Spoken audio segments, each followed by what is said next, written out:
Hey, this is Sam here from samnuku.com, and I want to thank you for so much for stopping by and watching this video. In today's video, what I wanted to share with you was a typically known thing as a writer's block, right? So basically, some people sit down to write and they have absolutely nothing that they can write about. Either they've haven't prepared themselves properly, they don't know enough about the market or the niche, or sometimes it's just mental fatigue. I know I've had that, where I've sat in front of a computer for 30, 60, 90 minutes and I haven't been able to produce anything. Then other times I'll sit in front of the computer and in 40 minutes I can produce 1,200 words. Okay, so what's helped me is a few things, and I've already touched on them briefly. And the first thing is to be prepared. So when I want to write about a blog post or create a video, I do my homework before I get into that topic. I may spend a solid 2-3 days listening to audios, coaching calls, Q&As, and everything like that.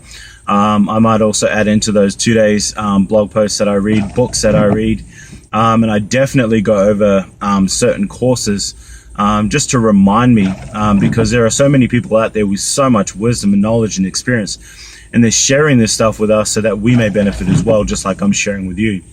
So that's number one for me, preparation. Number two is that I keep my information in order.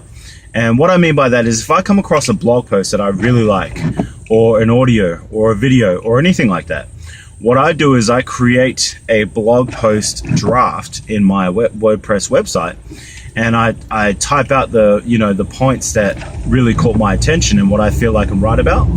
I will also create the title there and then, so that when I come back to it, I know exactly what it is that I was going to write about. Because sometimes if you have PowerPoints, you lose the premise of what you're actually going to write about.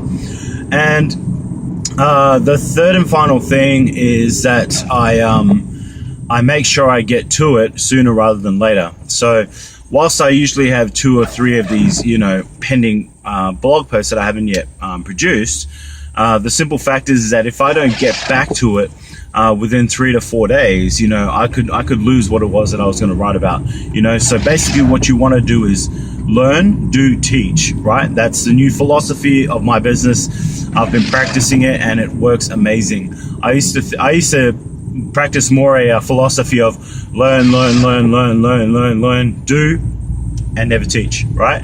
So I was afraid to teach because I was afraid to put it out there.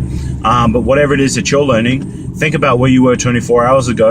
And if you hadn't learned what you were learning, where would you have been, right? So think about the people that are in the position that you were in 24 hours ago and how much more helpful you can be, okay? Don't think about the gurus. It's a big mistake that we all make. We think about the gurus and the people who, could put together a $1,000 course in a day, right? Because that's not where we are. One day we will be there. But until then, we've got to understand that this is a journey and that we've got to basically have those growing pains so that we can be successful in the future, right? One little tip as well, when I create my blog post and I put together those 5 points in that title, what I do as well is I have a link reference to the blog post that I read, or a link reference to the video that I watched. Reason being is that sometimes the headache can jolt your memory a little bit. Sometimes the points that you've written out remind you of what it is that you're going to write about. But what I like to do as well is sometimes review the article that I read or rewatch the video that I watched, so that I can get that inspiration, that spark that I got initially before I go out and create the content. Because I don't know about you, but that's when I'm typically my most enthusiastic place about something is when I've just learned it, right? I'm fired up because I've learned something that I can share with someone or that I can apply to my business that's going to help me grow. Okay, so take those tips, apply them to your business today. And probably one more thing that I could probably touch upon to take away from the strategy and everything like that, to lighten the load a little bit for you. Sometimes when you're mentally fatigued, all you need to do is just chill, right? Here I am, an online marketer who loves the hustle. I'm telling you, don't be afraid to chill, man. Learn to enjoy your time, because sometimes you can work yourself into a rut and you can actually cause more damage than you can good, right? And that serves absolutely no one. There is no point in producing content when you're in a negative state, and that negative state can be physical or mental, right? Your message is going to come across badly,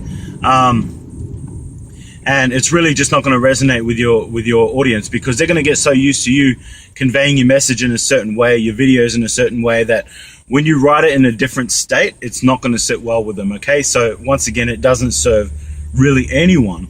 And sometimes all you need is that 30, 45 minute, 60-minute power nap. You know, get your head right, get your body right, whatever it is that's going on. Sometimes that's all you need to be able to come back out and kick ass for the remainder of the day. Okay, so look, I apologize. I know this one was a lot longer than it was supposed to be.